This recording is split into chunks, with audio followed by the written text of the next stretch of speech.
एक बार की बात है।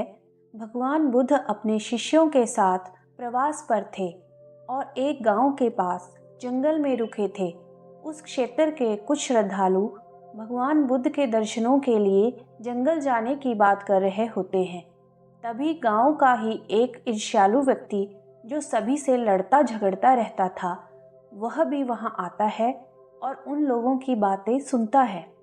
गांव के लोगों के मुख से बुद्ध की प्रशंसा सुनकर वह व्यक्ति ईर्ष्या से जल उठता है और कहने लगता है कि मैं भी तुम्हारे साथ जाना चाहता हूँ और यह देखना चाहता हूँ कि वह बनवासी ऐसा क्या उपदेश देगा जो तुम्हारा जीवन बदल सकता है अथवा जिसका ज्ञान मुझे नहीं है। गांव के लोग भी अनमने मन से उसे अपने साथ ले जाते हैं और बुद्ध के दर्शन करते हैं। वे सभी लोग बुद्ध के दर्शन मात्र से ही खुद को धन्य महसूस करने लगते हैं। उनके मुख का तेज देखकर वे सभी लोग निशब्द हो जाते हैं।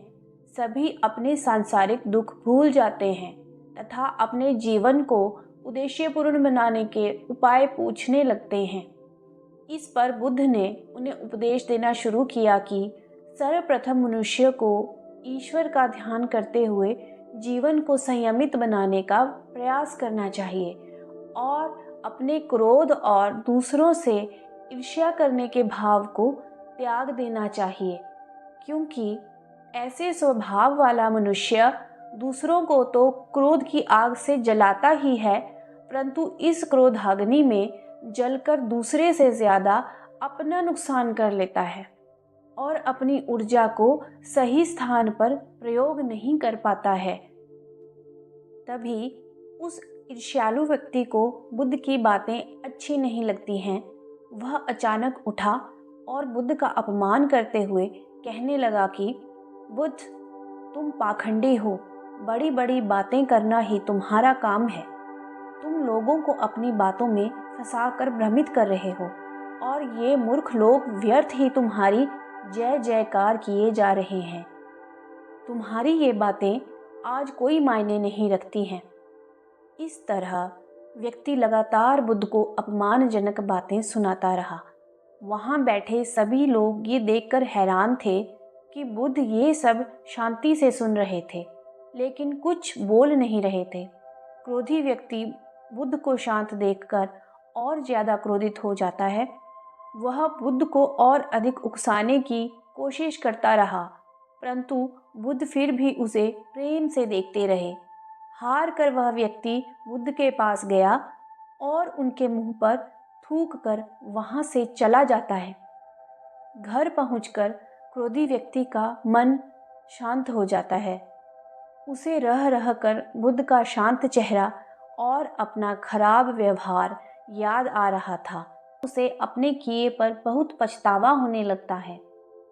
बहुत ज़्यादा कठिनाई से वह उस लंबी रात को काटता है और सुबह होते ही बुद्ध से क्षमा मांगने के लिए उस स्थान पर जा पहुंचता है जहां बुद्ध अपने शिष्यों के साथ रुके हुए थे, लेकिन तब तक वे वहां से जा चुके होते हैं। वह व्यक्ति बुद्ध से मिलने के लिए और ज़्यादा आतुर हो जाता है और उससे अब सब्र नहीं होता। बुद्ध को खोजते हुए वह एक गांव से दूसरे गांव भटकने लगता है और अंत में उस स्थान पर पहुंच जाता है जहां पर बुद्ध अपने शिष्यों के साथ ठहरे हुए थे। बुद्ध को देखते ही उस व्यक्ति की खुशी का ठिकाना नहीं रहता है और वह उनके चरणों में गिर जाता है। रो रो कर कांपते हुए वह उनसे क्षमा याचना करने लगता है। बुद्ध ने उस व्यक्ति को उठाया और पूछा, तुम कौन हो और क्षमा क्यों मांग रहे हो? यह सुनकर वह व्यक्ति हैरान हो जाता है और पूछता है कि क्या आपने मुझे पहचाना नहीं? मुझ जैसे तुच्छ इंसान को आप कैसे भूल गए? मैंने कल ही तो आपके साथ बहुत बुरा व्यवहार किया था। बुद्ध ने मुस्कुराते हुए कहा, बीता हुआ कल मैं वहीं छोड़ आया हूँ और तुम अभी भी वहीं रुके हुए हो। तुम्हें गलती पर पछतावा है, तुमने पश्चाताप भी कर लिया। अब तुम निष्पाप हो चुके हो। बुरी बातें याद करते रहने से आज का सुनहरा समय बर्बाद हो जाता है। इस आदत की वजह से भविष्य भी बिगड़ सकता है। इसलिए बीते हुए कल की बातों को भूलकर आगे बढ़ो। यह सुनकर वह व्यक्ति शांत हो जाता है और कहने लगता है कि आप ईश्वर का अवतार हो। आपने मुझे सच्ची राह और जीवन जीने का तरीका सिखा दिया है। इस प्रकार बुद्ध से आशीर्वाद लेकर वह व्यक्ति वापस अपने गांव चला जाता है। उसका जीवन पूरी तरह से बदल जाता है। वह बुद्ध का अनुयायी बन जाता है और बुद्ध की दी गई शिक्षाओं से अपने जैसे बहुत से लोगों का जीवन भी सुधारता है। इस कहानी से हमें प्रेरणा मिलती है कि क्रोध और ईर्ष्या से हमारा जीवन नरक बन जाता है। यही क्रोध हमारे दुखों का कारण भी है। दूसरों से ईर्ष्या करना ही हमारी ना पूरी होने वाली इच्छाओं का कारण है। हमें दुख में ज़्यादा दुखी नहीं होना चाहिए और सुख में अत्यधिक प्रसन्न नहीं हो जाना चाहिए। एक संयमित जीवन जीना चाहिए।